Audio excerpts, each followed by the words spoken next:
Welcome, my peeps, my peoples. Please like, comment, subscribe, share the video. It'd be greatly appreciated from the bottom of my heart, my peeps, my peoples. Peep Squad is in a building, baby. We going to the top. We're going to bring others with us. So please become a part of Notification Squad, Peep Squad. Hit that notification bell. Know each and every time I drop a video and be the first one to comment, baby. So let's get into it. Let's talk about Married to Medicine. It is going down. Ooh, it seems like there's some cracks going on with Dr. Heavenly and Dr. Damon, like, ooh, and Simone is talking about, ooh, their marriage ain't as perfect as they made it seem to be. I was like, oh no. Married to Medicine season 7 episode 12, it's going down, baby. Over there in Cabo, Dr. Heavenly was feeling a certain type of way. She don't want nothing up in her man face. I don't think she should be worried about the strippers in Cabo. She might be embarrassed that Damon was indulging in the strip club situation because public judgment or whatever the case may be. But she don't need to be worried about them. She need to be worried about what's in Atlanta, because you already heard Cecil say that Dr. Damon is a chick magnet, and we seen him on vacation before, and a chick was coming for Dr. Damon, and Heavenly was upset when they was on the boat. You better be worried about them secretaries and, the nurses assistants over there working at Dr. Damon's, new location, his own building, his own surgical building that he owns. Let me tell you what they do, and over there, be worried about them, because they know how much money's coming in. And that stripper, she knew to come to Damon because she knew the man that had the most money and the big bucks. And she was asking him if he wants some oochie coochie la la la. I was like, what's going on? Please check out Liz's jewels I have on her necklace. Check the necklace out, the earrings too as well. Hit up Liz's jewels. Check her out and find what you need and find what you want, baby. So let's get into it. Let's talk about the episode. I was like, it's going down. You got Dr. Heavenly and Dr. Damon not seeing eye to eye, and Contessa and Scott still ain't seeing eye to eye. It just is what it is. But Dr. Heavenly says that she knows how to cheat. She can cheat quick, fast, in a hurry, and she's so smart and so educated that you can't find out that she's cheating, because women pay very close to details. And Dr. Damon was like, okay, you think so, baby? We have that situation, and we have Toya talking about her and her husband. Dr. Eugene said that, when they first got married, if one of them cheated, they'll forget about it and they'll make up and, do the damn thing, and the other one can have a hall pass or whatever. Half of the beginning of this episode was, 7 minutes of this beginning of this episode was part of, season, the episode 11. You know what I mean? So like they was cut and pasting like a mother sucker. And same conversation, same scenario going on. We have Dr. Simone. We talking about messy boots, and yes, this is messy. It don't gotta be messy, girl, but you want it messy, and it ain't too messy, because you know what? We didn't get no juice. But we did get a little juice when Contessa said that Scott has had 7 different jobs. He has changed careers and, places where he worked at. So I don't know if he's stable. I don't know if people can get along with him. Or maybe he just doesn't put up with bullshit and he will go from one practice to the next practice. That means he needs his own practice. But Contessa and Scott, there's a question about careers. There's a question about, yelling in public. What would you do? And Scott basically is saying that, women are crazy. Women get mad. They get loud. They this, they that. I was like, you got a lot of nerve, baby, with a bunch of women on the table and a bunch of women watching the show. Sometimes you got to raise your voice to get attention, to have somebody listen to you, because when you whisper and you talk really quietly, you get ignored. And sometimes you have to raise your voice.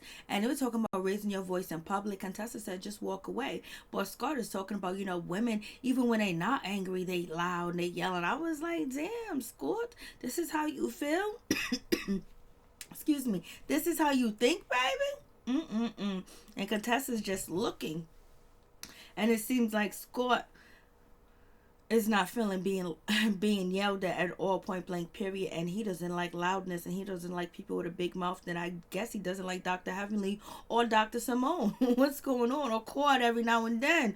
Like, what's going on? And Contessa can get loud too. We have seen her get loud. And Simone is the loudest, baby. So we have that situation about traveling back and forth. And then Dr. David, he answers the question basically saying that he traveled back and forth, once upon a time when he first got married and everything was okay, everything was peachy, came home every weekend, and Scott was like, you didn't have kids. I was like, ooh, what a dagger, what a shot. It was like, you didn't have kids. But the moral of the story is the respect. So this is where Scott says that they don't have kids, and Contessa and Scott laugh at them. But there is Buffy is actually found a surrogate, so she's gonna be good, baby. She's gonna be good. She's gonna have a baby pretty soon. So we have this situation, and Scott was like, "You don't have kids," and he doesn't like to get yelled at in public. He don't like none of that.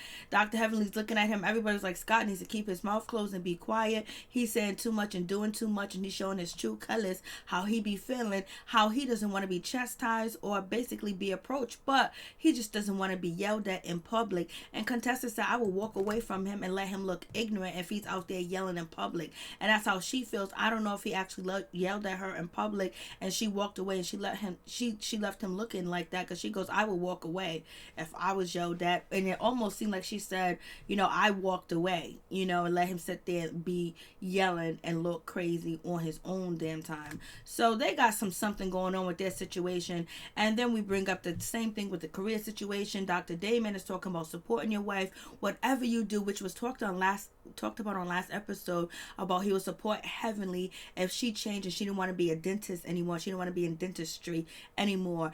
And so Contessa was like, Heavenly was like, "Yeah, you got to support your wife, this and that. He's so supportive." And Contessa was like, "Well, he don't support me." And Scott was like, "What are you talking about? I didn't tell you to leave. I didn't tell you to leave the school. I was supportive. What are you talking about?" And basically Contessa's feeling a certain type of way because she has resentment, and she is pissed at Dr. Scott, and she's pissed at him from the Navy. She's pissed at him for everything that he done did, and she feels like she's a failure, but she's blaming him because she wasn't able to work out the situation, which they was working it out together, where Scott was raising the kids, making sure they get to school, and he fed them and they did their homework, but they was having emotional problems because they was missing their mama. He was doing the most that he can do with working a full-time job too as well, and not being as emotional as mommy is. So therefore the kids put a guilty trip on, or not, they didn't try to guilt her. They were just letting Contessa know how they miss her. They forget about her, whatever. And so she made a decision to drop out of school because, she felt like Scott wasn't doing all that he could do with the kids. And then we find out that Scott didn't even want to drive up to Nashville because he's raising the kids all week, working full time and doing laundry and doing clothes, that, maybe it was too much. But he could have compromised and drove up there to Nashville. And so she's feeling a certain type of way, and she's mad and she's upset. And the last thing you need to do is throw your husband under the bus on this show on national TV, because he ain't gonna forgive you for that. There's gonna be some resentment too as well, and you're getting too comfortable with dissing your husband. Learn from Dr. Heavenly. You see what she does. This is the only episode we see her get all the character when it came to Dr. Scott, because she didn't want that uchi la la la on her husband, point blank period. So Contessa's doing the damn thing, and then Contessa's doing a damn thing. She's upset. She's mad. And she gets up and she walks away because she feels like Scott doesn't have her back and he wasn't supportive. And she said Scott is stuck in the 1970s, the 1950s. Basically, his mother had 10 kids. He's the youngest. And his mother was a stay-at-home mom. And he wants Contessa to be that way. If that was the case, you wouldn't be working, period. If he wanted you to stay at home, you quit your job because you decided to, because you couldn't juggle both. You couldn't juggle being a doctor and actually be a part of your kids' school and their extracurriculum activities. So that was a problem. So you dropped out, and then you went back, you quit working, and he supported you with that. And then you wanted to go to school, and he supported you with that. But it was all over the place. You was in Nashville. Y'all live, where you live at, like, come on. And so she is telling Buffy the situation, and Buffy is like, "Oh, Scott is this, Scott is that. He's not supportive of this and that." Baby girl, please. She was like, "He never once visited me. He wasn't there for me." And she was talking about when she was in Navy, she quit the Navy. She loved to travel. She loved all that wonderful stuff that she was doing in the Navy. But, she moved to Atlanta, and then Scott came behind her. He said he didn't want to move once she got pregnant. He said he wanted a stable environment. She wanted to be like the Army brats, the Army kids, move around and all this other stuff. He was not feeling it. So she already knew where he was coming from. And from that point, she could have stayed with him or she could have left. But she kept her mouth closed about her feelings and how she felt and kept going with it. And now she's upset and she's mad. Girl, a closed mouth do not get fed. You should have spoke up long time ago, or, chose a different career or chose something else, but she wanted to finish her career basically in the Navy, in the medical field and everything else like that. And there's nothing wrong with that. And so now she's trying to go back to school and finish it. And I think she should go back to school and she should finish it, but they have to work something out. They don't have communication skills where they can communicate, and they don't have a good sex life, because when they was talking about threesomes, when they was in their confessional, they were both happy thinking about having sex with somebody else, and that speaks volumes. So Scott should have been supporting her more and basically trying to sit down with the kids, but Contessa feels like Scott was guilting the kids and trying to make the kids, make Contessa feel, bad about being away and stuff like that. And I believe he probably did that too as well. If he didn't do that, his behavior and the way, his mannerism, and he probably said, well, mommy's not here, mommy's gone, she's getting an education, what do you want me to do? So it probably was a hectic environment. They needed a nanny, they needed some assistance and some help. They should have planned it out better and basically going to counseling too as well before she even left, because it could have really worked if they both really wanted it to work. Contessa wanted it to work, but she wanted it to work with Scott pulling all the weight. And Scott, he was like, whatever, if it works, it works. He's gonna do his part, because he didn't want to feel like he was stopping her, because she already left the Navy for him. So he didn't tell her to leave or quit, but he did the extra mile, but he didn't do the other 100 extra mile, where basically tried to be very calm and very emotional with the kids and try to pamper the kids and let them feel like it's okay that mommy's not here, everything's gonna work out and be safe. Maybe he did, maybe he didn't, but right now they're both on two different pages and they don't communicate, they don't talk to each other. They just get mad, be quiet, and move on, and act like shit ain't happening. And that's why their sex life sucks, because they got so much resentment and anger build up towards each other. They think withholding sex is like basically not having their marriage, but keep it up and you won't have it. And so we got Quad, she jumps in and she was like, are you supportive? You got two jobs, being a father and a husband and all this other stuff, and it's not that simple, or whatever the case is. And he was like, it should have been simple for her to choose a school that's here in Atlanta. Why she got to choose a school all the way out in Nashville? And he was like, I'm a good father, I'm a damn good father, I'm always there with my kids is always on my mind, like my job 9 to 5, and I'm always there. We can't not say that, because Scott was holding it down. And I think Contessa had a few months to go. I think she had like 4 or 5 months to go, I believe that, or maybe she had another year to go. And so Scott is feeling bad. He feels like he looks like he is the problem and he's the angry bird. So he wants to go talk to Dr. Heavenly and Dr. Damon, because Contessa said he doesn't support me like that, he's not like that or whatever. And he's trying to make it clear, I didn't tell her to leave school or whatever, but it wasn't simple. It was difficult for him too. They was both dealing with some difficult stuff. But if they would have worked on the outcome together, and put the equation together and then worked on a solution and then solved the problem, they would have been okay. But they didn't do that. One person was doing one equation and she was doing another equation, and hoping that Contessa would figure out Scott's answer, and then Scott, Contessa hoping that Scott would figure out her equation, and Scott's hoping that Contessa would figure out his equation, instead of working it together and putting the numbers and whatever symbols they need to put into it to make it work and be supportive. And also some freaky deaky, reward your husband. And so they're talking about threesome. They'll do a threesome when it comes to Alicia Keys, basically. And and also Dr. Eugene is happy to be chilling with the guys, because he don't gotta play no games, he ain't gotta joke around, there ain't no drama, there ain't no bull crap, and he can just chill. There ain't gonna be no arguing, there ain't gonna be no yelling. He can just have a good damn time on a vacation. And now we have Dr. Simone. She's doing a nice little event for Quad, single ladies event. And and when she was telling her husband Cecil that, he was like, none of y'all is single. And Simone was like, well, Quad is. He was like, okay. And then we got Mariah talking about living single. So they're having an event to celebrate Quad because Dr. Simone doesn't feel like she supported Quad or she had her back, and right now she wants to have her back and support her right now. It is what it is. And we have Dr. Jackie. She apologized to Buffy, basically said, I tried to make my pain your pain. I tried to make I tried I tried to make your pain my purpose. I tried to make my pain your purpose. I tried to make my pain your purpose my pain, or whatever the case may be. And she said she was sorry, and it is what it is. And Buffy was like, oh, you should have known better, sister. You should have known it was wrong to do with your credentials and where you come from and what you do for a living. You should have known it was wrong. And my pain is my purpose, and my purpose is my pain, and I'll share it when I want. And you were wrong for what you did, girl. I was like, okay, all right, Buffy, we got it, we get it. And so Buffy basically let it be known, and now Quad is crowned a queen. She has a wand and a dildo at the same damn time.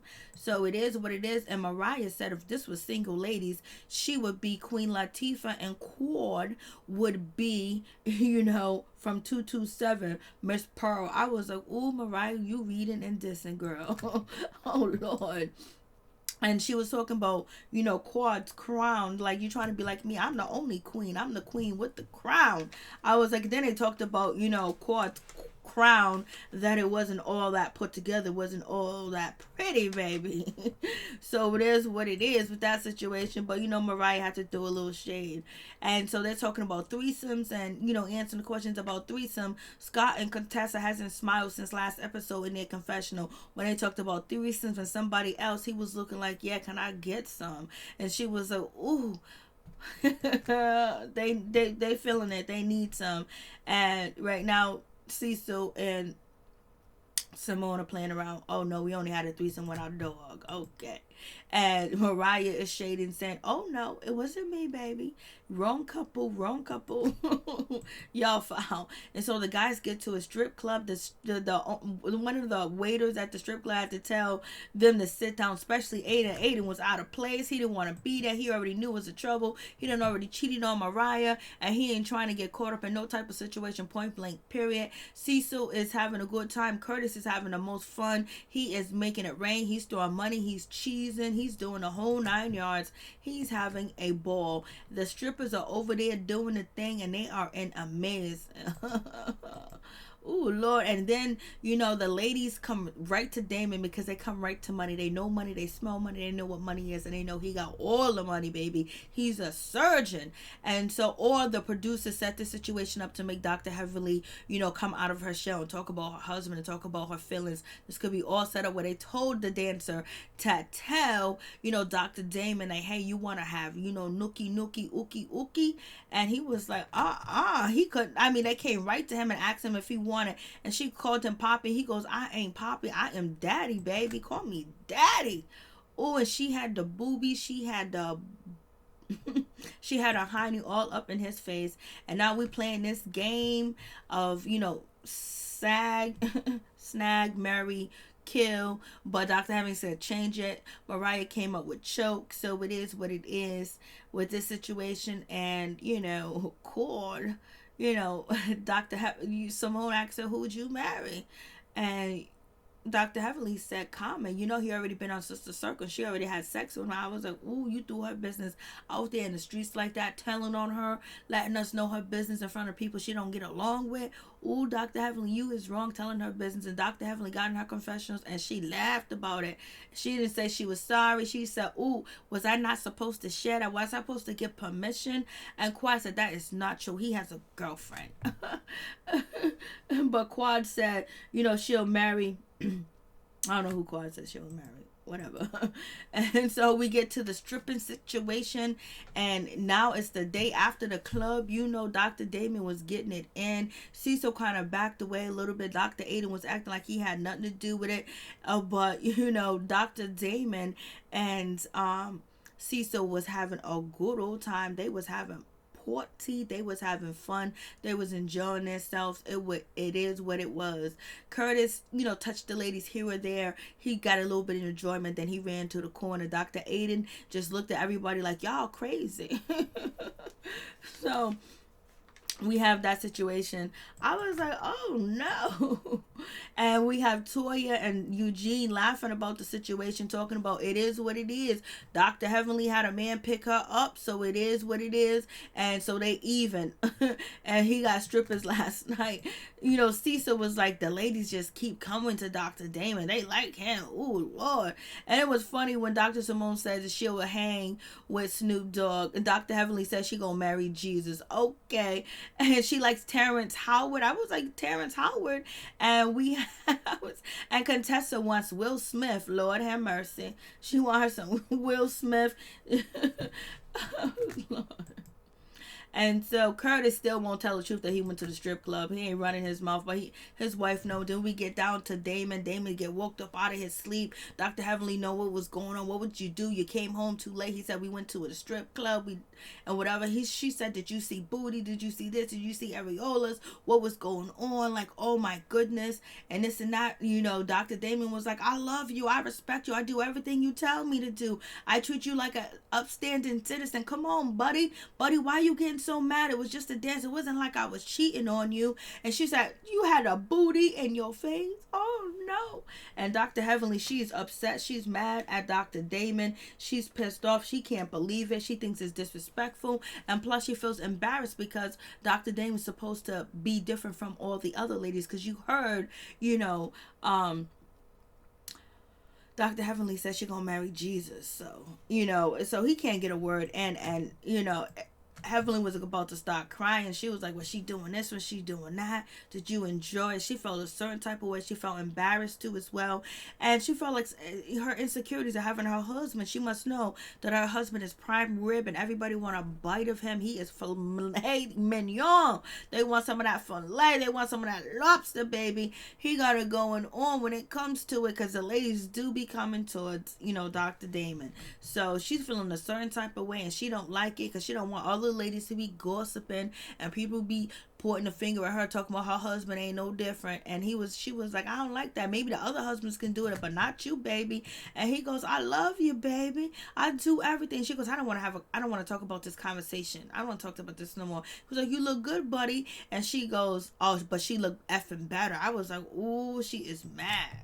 She is mad, and she meets up with Dr. Jackie. You know, Dr. Heavenly meets up with Dr. Jackie and Dr. Simone, and basically she's about to be in tears. She's upset. She don't want no man in her, she don't want no woman in her man's face. She don't want no boots shaking. She don't want nothing, and she don't want nobody next to her husband or in her husband's face. And she feels a certain type of way. Well, I guess it's okay if y'all husband did it, then maybe mine's, because she got her husband on a pedestal, different and better than the other men, but he was enjoying himself, having a good time. They was all in his lap and on his leg. Dr. Damon was like, yeah, she was on my, kind of like my lap, my leg. Girl, Damon, she was all over you. And she's upset. Dr. Heavenly is addressing herself in a third person. I was like, girl, third person, what's going on? I mean, she's really feeling some type of way, but I think it's more of the embarrassment of the people knowing. And the producers trying to ask her questions about why she mad and this and that. She goes, you already got what you got out of me. You're going to get nothing else. And this and that. She's upset and she's mad and she felt like she was set up and she felt like she had no control over the situation, because usually Dr. Heavenly's able to control the narrative of what people think about her and her husband, but not this time. And she thinks it's a bad thing, but I don't think it's a bad thing. He was just there having a good time. You know, why be upset? The camera was there. There was other husbands there. You know, he wasn't going to do nothing. This is when ain't nobody around and nobody's looking. That's the problem. Peace and much love to all my peeps and my peoples. Much love to y'all, baby.